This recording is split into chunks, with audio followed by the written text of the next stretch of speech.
नमस्कार, मी किशोरी कहाते, नागपूर जिल्हा उपाध्यक्ष ग्रामीण। काटोल नारखेड विधानसभा भारतीय जनता पार्टीचे अधिकृत उमेदवार माननीय श्री चरण सिंहजी ठाकूर यांना उमेदवारी मिळाल्याबद्दल खूप खूप धन्यवाद। काटोल चरण भाऊ यांनी काटोल नारखेड पारडशिंगा येथील भरपूर प्रमाणात विकास केलेला आहे। चरण भाऊ यांचं नेतृत्व, वक्तृत्व आणि यांची कामगिरी अतिशय उत्कृष्ट अशी आहे। म्हणून आम्हाला असं वाटते की या 20 नोव्हेंबरला जे मतदान होणार आहे, चरण भाऊला भरघोस मतांनी 2 नंबरचे बटन कमळ या चिन्हावर बटन दाबून आपण त्यांना जास्तीत जास्त मतांनी निवडून द्या। कारण त्यांचं व्यक्तिमत्व आणि त्यांची करण्याची शैली, काम करण्याची शैली ही खूप जबरदस्त आहे। येत्या 25 वर्षापासून जे काही राष्ट्रवादीचं सरकार होतं, अनिल बाबू येथील आमदार होते, पण त्यांनी येथील युवा पिढीच्या सवयी इतक्या बेकार वाईट करून टाकल्या की त्यांना काहीतरी आमिष देऊन त्यांना सगळं त्यांना बिघडवून टाकलं, निर्व्यसनी करून टाकलं। पण आता असं व्हायला नको, कारण की येथील मुलं मुली हे बेरोजगार झालेले आहेत। येथील जनतेला कामे पाहिजे नाही आणि त्यांना अतोनात गरज आहे की त्यांना नोकरी करायची। कारण की आर्थिक कुटुंब म्हटलं म्हणजे की आर्थिक परिस्थिती सगळ्यांनाच येते। आता आम्ही जो प्रचार करत आहे 4-5 दिवसापासून आम्ही त्यांची दशा पाहत आहे, त्यांची कंडिशन पाहत आहे। आमच्याकडून त्यांची कंडिशन पाहणं नाही होऊन राहिली आहे। पण या अनिल बाबूंनी सगळं म्हणजे तेरवीला जाऊ दे, कोणाला भेटीला जाऊ दे, त्याला तिथे 5000 देऊ द्या, इथे असं करू द्या, पण जे काही ठोक त्यांनी व्यवसाय करायला पाहिजे, जे काही कंपन्या काढायला पाहिजे, ते त्यांनी हे काहीच काम केलेलं नाही। म्हणून आम्हाला असं वाटते की आता तरी आमचा उमेदवार, आमचे तर बीजेपीचे कार्यकर्ते पदाधिकारी अतोनात प्रयत्न करते आहे आणि आता या आपल्या सरकार, आमच्या सरकारने, भारतीय जनता पार्टीच्या सरकारने जी काही लाडकी योजना, लाडकी बहीण योजना सुरू केलेली आहे, लाडकी बहीण ही योजना सुरू केल्यामुळे त्यांना आतापर्यंत 7,500 रुपये आलेले आहेत आणि त्यांच्या त्या बहिणीच्या चेहऱ्यावर एवढं हास्य दिसते आहे। प्रचार करतो आम्ही तर नाही, आमच्या भावांनी आमचा विचार केला, आम्ही त्यांचा विचार करणारच आहे। कारण की आपले सख्खे भाऊ आपल्याला 500 रुपये ओवाळणीत टाकायला, अक्षत लावल्यावर ओवाळणीत टाकायला ते मागे पुढे पाहतात आणि आमचे हे देवाभाऊ, आमचे हे एकनाथजी शिंदे यांनी या बहिणींचा विचार केला आणि त्यांनी ही लाडकी बहीण योजना सुरू केली आहे। मध्य प्रदेशात ही योजना सुरूच आहे आणि हे इतर पक्षवाले म्हणजे अपोजिट पक्षवाले प्रचार करतात की सरकार आली नाही तर हे बंद होऊन जाईल। ही योजना एकदा सुरू केल्यावर कशी काय बंद होणार आहे?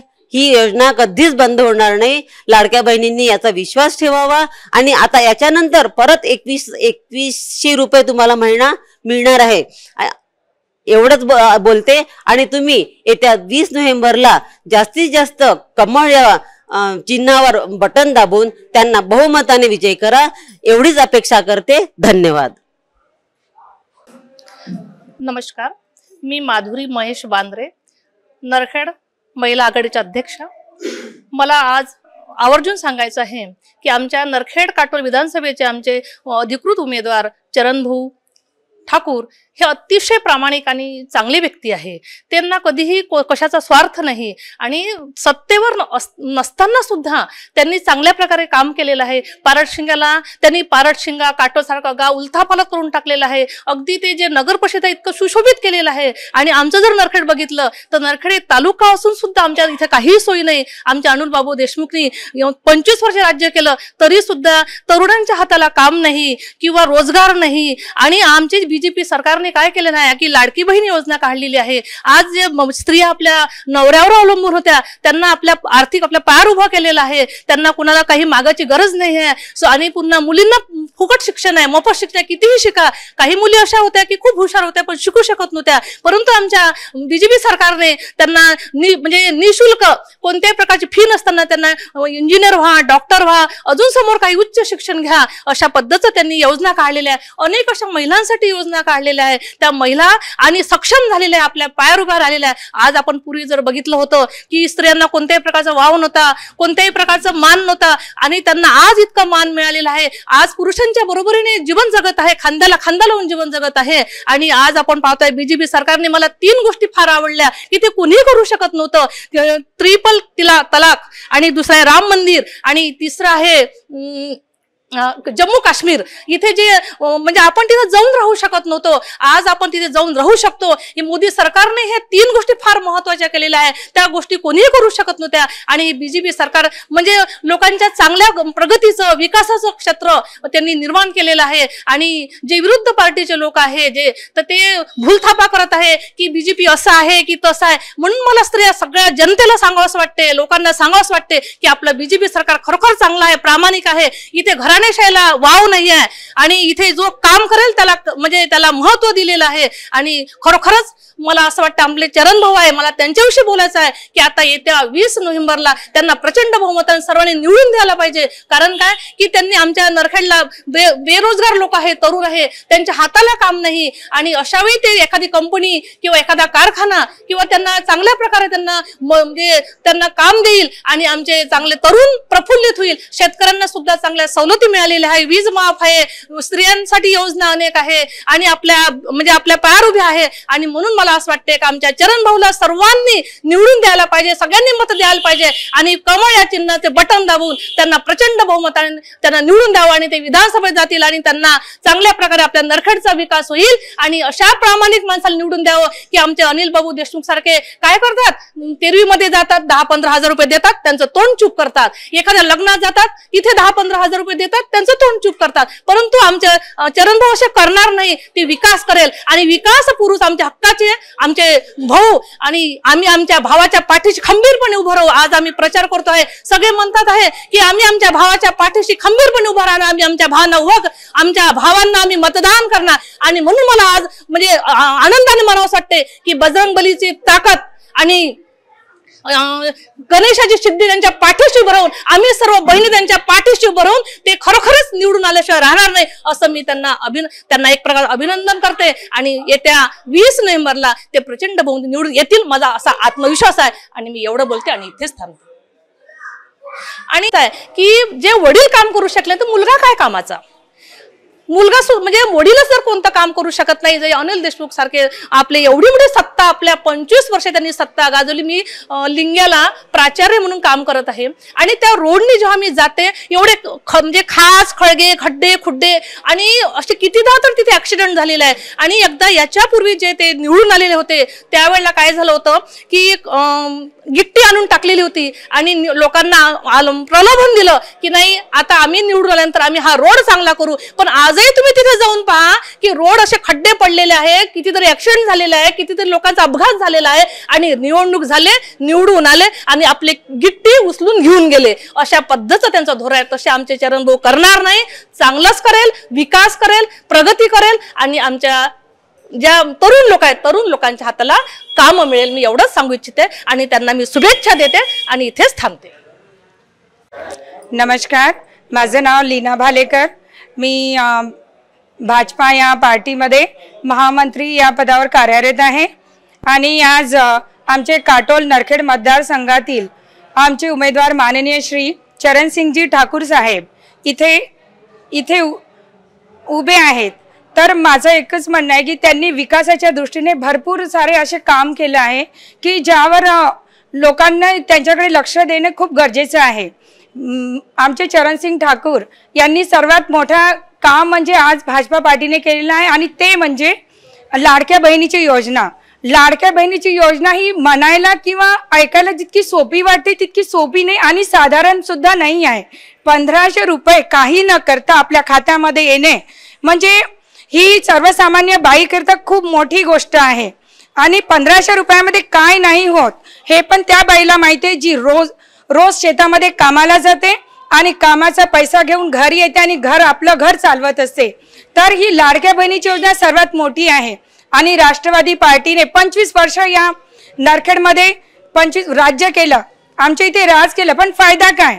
आजही बघितलं तर मेडिकल व्यवस्था अजिबातही व्यवस्थित नाही आहे. आताही जर हॉस्पिटलाइज व्हायचं असलं किंवा ट्रीटमेंट जर घ्यायचं असलं तर नागपूर काटोल वरून बघावं लागतो का? नरखेड तालुका प्लेस असताना सुद्धा का बरं तिकडे जायचं आपलं गाव सोडून? तितकंच नव्हे तर शिक्षण क्षेत्रामध्ये पण कुठेच प्रगती झालेली नाही आहे. नरखेड जिथे आहे तिथेच आहे, फक्त रस्ते बांधण्यात आले, दुसरं कुठल्याच प्रकारचं तरक्की यामध्ये झालेली नाही आहे. तर शिक्षण क्षेत्रामध्ये सुद्धा आज राष्ट्रवादी पार्टीने अनिल बाबूंनी कुठल्याच प्रकारचे काम केलेले नाही आहे. तर माझं इतकंच म्हणणं आहे की चरणसिंग ठाकूर यांना येत्या 20 नोव्हेंबरला प्रचंड बहुमताने विजयी करा आणि कमळाची 2 नंबरची बटन दाबा आणि त्यांना भरभरावून मत द्या. इतकंच बोलते. धन्यवाद. काटोल नरखेड मतदारसंघातील सर्व मतदारांना आणि देवाभाऊच्या लाडक्या बहिणींना माझा जय श्रीराम. येत्या 20 तारखेला काटोल नरखेड विधानसभेची निवडणूक होऊ घातलेली आहे आणि या निवडणुकीत भारतीय जनता पार्टी, राष्ट्रवादी काँग्रेस अजित पवार गट, रिपब्लिकन पार्टी आणि शिवसेना शिंदे गटातर्फे सन्माननीय चरणसिंगजी ठाकूर यांना उमेदवारी जाहीर झालेली आहे. चरणसिंगजी ठाकूर मागच्या 5 वर्षापूर्वी 2019 सुद्धा निवडणूक लढले होते. त्यांना पक्षाने ऐन वेळेवर शेवटच्या दिवशी उमेदवारी दिली आणि प्रचाराला फार कमी दिवस पडल्यामुळे त्यांचा 6-7 हजार मतांनी फक्त पराभव झालेला होता. परंतु त्यांनी पराभव झाल्यानंतरही या भागासोबत सतत संपर्क ठेवला आणि पक्ष संघटन कसं खेड्यापाड्यात अधिक मजबूत करता येईल या दृष्टीनं आपले प्रयत्न चालू ठेवले. 2.5 वर्ष या ठिकाणी उद्धवजी ठाकरे यांचं सरकार होतं. त्या सरकारच्या काळात सुद्धा त्यांनी आपलं काम जे होतं ते एक प्रकारे चालूच ठेवलं होतं आणि संघटनेवर जास्त जोर देऊन खेड्यापाड्यात संघटन मजबूत केलं होतं. आणि नंतर एकनाथजी शिंदे यांचे मुख्यमंत्री झाले आणि त्याच्यानंतर यांच्याकडे फार मोठी जबाबदारी देवेंद्रजी फडणवीस यांनी सोपवली आणि प्रत्येक ग्रामपंचायतचा विकास करण्याच्या दृष्टीनं, नगर परिषदेचा विकास करण्याच्या दृष्टीनं त्यांनी जास्तीत जास्त प्रस्ताव तयार करून आपल्या भागाच्या विकासासाठी निधी कसा खिचून आणता येईल या दृष्टीनं सततचे प्रयत्न सुरू ठेवले होते. त्याचप्रमाणे इथं या भागातील शेतकऱ्यासाठी शेतातून माल आणण्याकरता जो पावसाळ्यात गैरसोय होत होती, रस्ते बरोबर नव्हते, त्याच्याकरता पांधन रस्ते सुद्धा या ठिकाणी या 2-2.5 वर्षाकाळात फार मोठ्या प्रमाणात तयार करण्यात आले. सिंचनाच्या सोयीच्या दृष्टीनं आपण पाहतोय हा नरखेड, काटोल आणि नागपूर जिल्ह्यातील हा कॅलिफोर्निया म्हणून समजला जाणारा वरुड मोर्शी भाग, येथे संत्रा बागायतदार शेती फार मोठ्या प्रमाणात आहे. परंतु पाणीचा उपसा होत असल्यामुळे आज नदी पाण्याची पातळी फार खोलपर्यंत गेली आहे. ट्यूबवेलला 1000-1200 फुटापर्यंत पाणी करावं लागते. त्या दृष्टीनं आपले सरकार, भाजपचं सरकार असताना 2014 मध्ये देवेंद्रजी फडणवीस आपला विदर्भाचा विकास कसा करता येईल, विदर्भाच्या काय गैरसोयी आहे या दृष्टीने सर्वात पहिले जर त्यांनी लक्ष दिलं असेल तर शेतकऱ्यांना सिंचनाच्या सोयी कशा उपलब्ध करून देता येईल. जसे पश्चिम महाराष्ट्रात नहराद्वारे पाणी पुरवठा केला जाते, परंतु आपल्या इकडे मोठ्या नद्या नसल्या, मोठे बंधारे नसले, मोठे धरणं नसल्यामुळे या ठिकाणी ज्या काही नैसर्गिक सोयी उपलब्ध आहे त्याचं पाणी कसं अडवता येईल, कसं जिरवता येईल आणि त्याच्या दृष्टीनं नदीचं खोलीकरण असो, नाल्याचं खोलीकरण असो, या दृष्टीनं जागोजागी बंधारे बांधून खोलीकरण करून पाण्याची पातळी जमिनीत पाणी बुरवण्याचं काम, पाणी अडवा आणि पाणी जिरवाचं काम या ठिकाणी फार मोठ्या प्रमाणात झालं आणि त्यामुळे विहिरीची पाण्याची पातळी वाढलेली आपण पाहतोय. त्याचप्रमाणे शेतकऱ्याच्या दृष्टीनं अजून एक चांगल्या प्रकारच्या योजना राबवण्यासाठी महाराष्ट्र सरकारने सुद्धा पंतप्रधान मोदीच्या योजनेला सहकार्य म्हणून पुन्हा शेतकरी सन्मान निधी महाराष्ट्र सरकारने सुद्धा सुरू केलेली आहे. या सर्व प्रकारच्या योजना आपल्या ठिकाणी जे विदर्भाचा बॅकलॉग असल्यामुळे विदर्भाची वेगळी मागणी होत होती, परंतु विदर्भाच्या विकासासाठी आपले केंद्रीय मंत्री नितीनजी गडकरी आणि फडणवीस यांनी जो बॅकलॉग होता रोडचा, या दृष्टीने आज जर पाहिलं आपण तर संपूर्ण विदर्भात चकचकीत रस्ते सर्व भागात सर्व जिल्ह्यांना जोडण्याचं काम नितीनजी गडकरी यांच्या नेतृत्वात फार मोठ्या प्रमाणात झालेलं आपल्याला दिसत आहे. चौफेर असा विकास चालू आहे. सर्व समाजाला न्याय मिळावा म्हणून बाला बलुचीदार जे आपल्या समाजातील वाटणी होती त्या लोकांना कौशल्य विकास योजनेमार्फत त्यांचं कौशल्य विकसित व्हावं, त्यांना गृहोद्योग करता यावा, लघुउद्योगाच्या मार्फतीनं त्यांना रोजगार मिळावा म्हणून 12 बलुचीदार लोकांना त्यांचे महामंडळ स्थापन करून त्यांना कौशल्य विकास महामंडळामार्फत निधी देऊन किंवा शिक्षण देऊन आणि निधी देऊन त्यांचा उद्धार कसा करता येईल, त्यांना रोजगार कसा करून देता येईल या दृष्टीने सुद्धा महाराष्ट्र सरकारनं चांगल्या प्रकारच्या योजना या ठिकाणी राबवलेल्या आहेत. आपण 30 वर्षात पाहिलं, आमदारच नव्हे तर अनिल बाबू मिनिस्टर म्हणून या ठिकाणी काम करत आहे. परंतु नवेगाव धरणाचे 5 वेळा भूमिपूजन केलं 25 वर्षात, 50 पोते नारळ फोडले, परंतु एकही प्रकारचं धरण आजपर्यंत भूमिपूजन झाल्यानंतर उद्घाटन करण्याचा त्यांच्यावर प्रसंग आलेला नाही. आणि आपल्याला फार मोठी खुशी होती, अनिल बाबू मागच्या 2019 मध्ये गृहमंत्री झाले, मुख्यमंत्र्यांनंतर 2 नंबरचं पद त्यांच्याकडे आलं. या भागाचा आता सर्वांगीण विकास होईल. त्यांच्या पक्षातील लोकांना जशी खुशी होती तसंच विरोधी पक्षातील लोकांना सुद्धा खुशी होती का आता आपल्या निर्वाचन क्षेत्राला जास्त निधी येईल, चांगल्या प्रकारच्या सोयी उपलब्ध होईल, अशा प्रकारची त्यांच्याकडून अपेक्षा होती. परंतु ते विकासाला सोडून शिन्यानी फक्त वसुलीच्या कामात मग्न राहिले आणि त्या सापळ्यात ते फसले. म्हणजे सापळा बी एवढा मोठा का जे सचिन वाजे निलंबित होते आणि ते शिवसेनेचे पदाधिकारी नेते म्हणून काम मुंबईत करत होते, त्यांना यांच्या राजवटीत उद्धव ठाकरेच्या दबावाखाली त्यांना पुन्हा कामावर घेऊन त्यांच्याकडे अपेक्षेपेक्षा फार मोठी जबाबदारी त्यांच्याकडे सोपवण्यात आली आणि त्यांच्या हातातून कारनामे करून वसुली कशी करता येईल 100 कोटी दर महिन्याला मुंबईतून, तो डॅन्स बार असो किंवा मोठे उद्योगपती असेल, यांच्या घाबरावून शिन्यानी अनिल अंबानीच्या मुकेश अंबानीच्या घरासमोर स्फोटके ठेवून त्यांच्याकडून कसे त्यांच्यावर दबाव टाकता येईल, प्रभाव टाकता येईल अशा प्रकारचं गैरकृत्य केलं आणि त्याच्यातले पुरावे नष्ट करण्यासाठी हसमुख भाई यांची हत्या सुद्धा करण्यात आली. कर्मधर्म संयोगाने समुद्राला ओहोटी असल्यामुळे ते प्रेत सापडलं आणि त्याचं बिंग फुटलं आणि त्याच्यामुळे अनिल बाबू यांना आपण पाहतोय या सर्व प्रकरणात जेलमध्ये जावं लागलं. अशा प्रकारचं बदनामी या काटोल नरखेड विधानसभेची संपूर्ण महाराष्ट्रात नव्हे तर देशात त्यांनी केलेली आहे. विकासाच्या बाबतीत जर मी सांगितलंच आहे, हा एक सारडी पिटोरी एक आदिवासी गाव, या ठिकाणी आजपर्यंत लालपरी जे एसटी आहे गाव तिथे एसटी, परंतु अजून त्या ठिकाणी एसटी सुद्धा जात नाही. एक आदिवासी गावावर किती मोठा हा अन्याय आहे. आदिवासी गावाच्या मुलींना शिक्षणापासून वंचित ठेवण्याचं काम या 2 गावावर फार मोठा अन्याय झालेला आहे. या ठिकाणी म्हणजे छोटी गोष्ट आहे, एसटी सुरू करू शकले नाही, एवढं मोठे मिनिस्टर राहिलेले माणसं सारडी पिटोरी सारख्या आदिवासी गावात, म्हणजे किती दुर्दैव त्या गावांचं म्हणा का त्या नेत्यांचं म्हणा काय करू शकले नाही. अशा अनेक छोट्या मोठ्या गोष्टी आहेत का ते करू शकले नाही. इथे ग्रामीण रुग्णालयाच्या ठिकाणी आमची मागणी होती का या ठिकाणी उपजिल्हा रुग्णालय व्हावं नरखेडला. ते उपजिल्हा रुग्णालय आता मागच्या वर्षात मागच्या 6 महिन्यापूर्वी त्याला फडणवीस साहेबांनी मंजुरी दिलेली आहे, परंतु हे सुद्धा मिस केलं अशा प्रकारचं दाखवून त्यांना लोकांना संभ्रमित करण्याचं काम सुरू आहे. फक्त पैसा वाटा, दारू मटणच्या पार्ट्या द्या आणि प्रेशर टाकून सिने लोकांकडून जाती धर्माचा वापर करून जातीत मतभेद निर्माण करून निवडून येण्याचं कौशल्य त्यांच्यामध्ये आहे. या गोष्टीला आपण बळी पडू नका.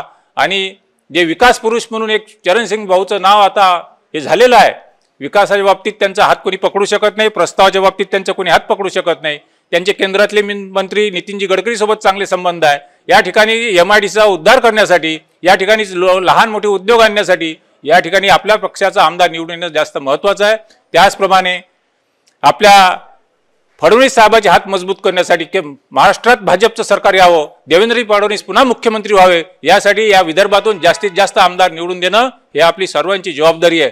आपण सर्वांनी या सर्व गोष्टीचा विचार करून आपल्या भागाचा, आपल्या विदर्भाचा पश्चिम महाराष्ट्रापेक्षा जास्त विकास करण्याकरता फडणवीस साहेबांचे, गडकरी साहेबांचे हात कसे मजबूत करता येईल, त्यांना शक्ती कशी देता येईल या दृष्टीने केंद्रातला निधी आणि महाराष्ट्राचा निधी खिचून आणण्यासाठी आपण चरणसिंग भाऊ यांच्या पाठीशी खंबीरपणे उभं राहावं. येत्या 20 तारखेला त्यांच्या कमळाची बटन दाबावी एवढीच आग्रहाची विनंती करतो आणि माझ्या वाणीला विराम देतो. जय हिंद, जय भारत. नमस्कार, मी संजय कांबळे, नरखेड तालुका महामंत्री तसेच नरखेड शहर समन्वयक अशी माझ्याकडे 2 दायित्व आहेत. येत्या 20 तारखेला या आपल्या काटोल विधानसभामध्ये निवडणूक होऊ घातलेली आहे. त्या निवडणुकीमध्ये भारतीय जनता पार्टीतर्फे विकास पुरुष सन्माननीय श्री चरणसिंगजी ठाकूर यांना उमेदवारी सर्व कार्यकर्त्यांच्या इच्छेनुसार मिळालेली आहे. आणि गेल्या 25 वर्षात ज्यांनी या परिसरात राज्य केलं ते कंटिन्यू 22 वर्ष कॅबिनेट मंत्री राहिले. त्यांनी आपल्या 22 वर्षाच्या कार्यकाळात असे कोणते ठोस कार्यच केले नाही का या परिसराचा आणि या शहराचा काही विकास व्हावा. त्याचप्रमाणे इथे एज्युकेशनची सोय सुद्धा करू शकले नाही. 2च मूलभूत गरजा असतात सर्वसामान्य माणसाच्या, त्यांना एक चांगल्या मेडिकल सुविधा मिळाव्या व एज्युकेशन मिळावं. पण गेल्या 25 वर्षात त्यांनी या गोष्टीवर लक्षच दिलं नाही. म्हणजे इलेक्शन आलं की 6 महिने ॲक्टिव्ह व्हायचं आणि तरुणांना दारू पाजायची, त्यांना मटणच्या पार्ट्या द्यायच्या आणि निवडून यायचं, हाच एक त्याचा हातखंडा त्यांचा आहे. आणि मला असं वाटते की आपल्या जर याचा काटोल विधानसभेचा आणि आपल्या नरखेड शहराचा विकास आपल्याला करून घ्यायचा जर असेल तर चरण भाऊ सारखे विकास पुरुष आपल्याला आवश्यक आहे. आणि आता त्यांचा कार्यकाळ संपला अनिल बाबूंचा, आता त्यांनी आपल्या पोराला प्रमोट केलेला आहे. ज्या पोराने आपले राष्ट्रवादीचे खंदे कार्यकर्ते सांभाळू शकला नाही आणि त्या कार्यकर्त्यांना नाराज करून त्या कार्यकर्त्यांनी एक सतरंजी संघटना एक निर्माण केली आहे. ते कार्यकर्ते जे त्यांच्यासोबत खांद्याला खांदा लावून चालायचे त्यांनाही नाराज केलं, त्यांना वेगवेगळ्या भाषेत त्यांना बोलून त्यांना दूर करून आज त्यांनी सतरंजी संघटना तयार केली. आणि ती सतरंजी संघटना भारतीय जनता पार्टीसोबत आज भक्कमपणे उभी आहे. आणि पूर्ण विधानसभेचा मूड असा आहे की यावेळेस देशमुख हटलाच पाहिजे आणि आपल्या काटोल विधानसभेची जे दयनीय अवस्था झाली आहे ते दूर झाली पाहिजे. याकरिता सन्माननीय चरणसिंग ठाकूर यांना बहुमताने निवडून देणे गरजेचं आहे. आणि जर आपल्या दिल्लीमध्ये भारतीय जनता पार्टीचं सरकार आहे, त्याचप्रमाणे महाराष्ट्रात जर भारतीय जनता पार्टीचं सरकार असलं तर ज्याप्रमाणे आज लाडकी बहीण योजना 1500 रुपये मिळत आहे, हा आचारसंहिता संपली आणि सरकारची स्थापना झाली की लगेच 2100 रुपये त्यांना मिळणार आहे. जे वयोवृद्ध आहे त्यांनासुद्धा 2100 रुपये मिळणार आहे असे. आणि मुलींसाठी एक चांगला उपक्रम या महाराष्ट्र सरकारने घेतलेला आहे. महिलांना सगळ्या मुलींना शिक्षण मोफत केलेलं आहे. आणि सलील बाबू असं एक पोरगा आहे का त्याला बोलता येत नाही धडाचं आणि कार्यकर्ते सांभाळत नाही, जो फक्त तरुण पोट्टेच्या मागे राहून त्यांना दारू पाजून आपला अजेंडा आपल्याला निवडून यायचा आहे. मग जर आपण अनिल बाबूच्या मुलाला जर निवडून दिलं आणि आणखी जसे आज 25 वर्ष आपले वाया गेले, परत असेच 25 आपले वाया जाणार आहे. म्हणून यावेळेस आपण त्याला हद्दपार केल्याशिवाय आपण बसू नये. सर्व लाडक्या बहिणींना विनंती आहे की त्यांनी आपल्या घरच्यांना, आपल्या सर्व नातेवाईकांना सांगावं की येणाऱ्या विधानसभेच्या 20 तारखेच्या निवडणुकीमध्ये सन्माननीय चरणभाऊ ठाकूर यांच्या कमळ या चिन्हावर बटन दाबून त्यांना प्रचंड बहुमताने विजयी करावं ही आपणास विनंती करतो. जय श्रीराम. नमस्कार, मी प्रशांत गुरसंगे, भारतीय जनता पार्टीचा माजी शहर अध्यक्ष. यावेळेला येत्या 20 तारखेला काटोल विधानसभेची निवडणूक घातली आहे आणि या निवडणुकीमध्ये भारतीय जनता पार्टीकडून अधिकृत उमेदवार श्री चरणसिंगजी ठाकूर हे रिंगणामध्ये आहे. आणि यावेळची जी निवडणूक आहे ती या भागामध्ये मागील 25 वर्षामध्ये रोजगार, स्वास्थ्य, शिक्षण आणि कृषी क्षेत्रामध्ये कोणत्याही प्रकारचं जे काम झालं नाही, त्यामुळं तरुण वर्गामध्ये शेतमजूर, शेतकरी यांच्यामध्ये जे प्रचंड नाराजी आहे ते नाराजी आपल्याला या निवडणुकीच्या मतदानातून आपल्याला दिसणार आहे. कारण आपण जर पाहिलं तर आज परिस्थिती हे आहे की राष्ट्रवादी काँग्रेसचे जे 25 वर्षापासून जे उमेदवार या ठिकाणी होते त्यांनी या कोणत्याही विषयावर या ठिकाणी काम केलेलं नाही. आणि त्यामुळं या भागातील जे तरुण आहे, शेतमजूर आहे, शेतकरी आहे, याच्यामुळे प्रचंड नाराजी दिसून येत आहे. आणि त्या नाराजीचा सूर येत्या 23 तारखेला आपल्याला निकालामधून दिसून येईल. मला खात्री आहे की चरणसिंग ठाकूर हे किमान 30,000च्या वर मताधिक्याने या ठिकाणी जिंकून येतील. कारण आता परिस्थिती अशी झाली की राष्ट्रवादी काँग्रेसचे जे कार्यकर्ते आहे त्यांचेच काही लोक खाजगीमध्ये सांगत आहे की या भागामध्ये नुसत्या नाल्या आणि रोड बांधून हा काही विकास नाही. तर हे त्यांचं अगदी खरं आहे. रोड आणि नाल्या बांधणे म्हणजे विकास नाही आहे. खरा विकास जो आहे तो या ठिकाणी ज्या मुख्य समस्या आहे आपल्या शिक्षण, स्वास्थ्य, रोजगार आणि कृषी क्षेत्रामध्ये जे काम व्हायला पाहिजे होते मागील 25 वर्षामध्ये ते न झाल्यामुळं या गावातून जे तरुण वर्ग आहे ते आपल्या नोकरी पेशासाठी रोजगारासाठी नागपूरला किंवा इतरत्र जात आहे, हे आमचं दुर्दैव आहे आणि ही गोष्ट इथल्या तरुणांच्या आता लक्षात आली आहे। त्यामुळं त्यांनी एक निर्धार केला आहे की या भागामध्ये चरणसिंग ठाकूर शिवाय आपल्याला पर्याय नाही। कारण चरणसिंग ठाकूरांच्या बाबतीत सांगायचं झालं तर त्यांचे जे मॉडेल उभे आहे या भागामध्ये तुम्ही जर पाहिलं तर काटोलचा विकास किंवा तुमच्या कृषी उत्पन्न बाजार समिती तुम्ही तिथला विकास बघा, त्यांचं पारडशिंगाचं जे काही डेव्हलपमेंट आहे ते बघा। आणि असा माणसाला आज पक्षाने उमेदवारी का दिली याच्या मागे बी एक कारण आहे। कारण आपण जर पाहिलं तर काटोल विधानसभेमध्ये बरेच उमेदवार इच्छुक होते, परंतु त्या सर्वांना डावलून चरणसिंग ठाकूरांना जे पार्टीने उमेदवारी दिली तर त्यांच्यामध्ये जे कुवत आणि काम करण्याची जिद्द आणि हा व्यक्तीच खरोखर आपल्या भागाला न्याय देऊ शकतो हे जेव्हा पार्टीच्या लक्षात आलं त्यामुळं त्यांना या ठिकाणी उमेदवारी मिळाली आहे। कारण भारतीय जनता पार्टी हा एकमेव असा पक्ष आहे की तो कोणता जाती धर्म पंथ या आधारावर तिकीट देत नाही, हे यातून सिद्ध झालं आहे। इथे विकास आणि रोजगार किंवा बाकीच्या समस्या आहे याला कोण न्याय देऊ शकतो यासाठीच या ठिकाणी भारतीय जनता पार्टीने हा निर्णय घेतला आहे। आणि चरणभाऊ ठाकूर म्हटलं म्हणजे हे आमच्या पार्टीने जे काही सूत्र दिलं आहे की राजकारण हे समाजकारण करण्याचं एक प्रभावी माध्यम आहे आणि राजकारणाच्या माध्यमातून तुम्हाला समाजकारण आहे, समाजाची सेवा करायची आहे, तुम्हाला या भागातल्या समस्या सोडवायच्या आहे, त्यासाठी जे योग्य व्यक्ती होते त्या योग्य व्यक्तीला या ठिकाणी उमेदवारी दिली आहे। आणि आज जर आपण पाहिलं तर भारतीय जनता पार्टीमधून जे काही इच्छुक उमेदवार होते ते सर्वच्या सर्व चरणभाऊच्या पाठीशी उभे आहे आणि मला निश्चित खात्री आहे की 30,000च्या वर मताधिक्याने चरणभाऊ निवडून येतील, ही मला 100% खात्री आहे। जय हिंद, जय महाराष्ट्र। आता आमच्या काटोल नरखेड मतदारसंघामध्ये चरणभाऊ ठाकूर नव्या उमेदीचे विकासाचे महामेरू आमचे कमळ या चिन्हाचे उमेदवार आहे। प्रतिस्पर्धी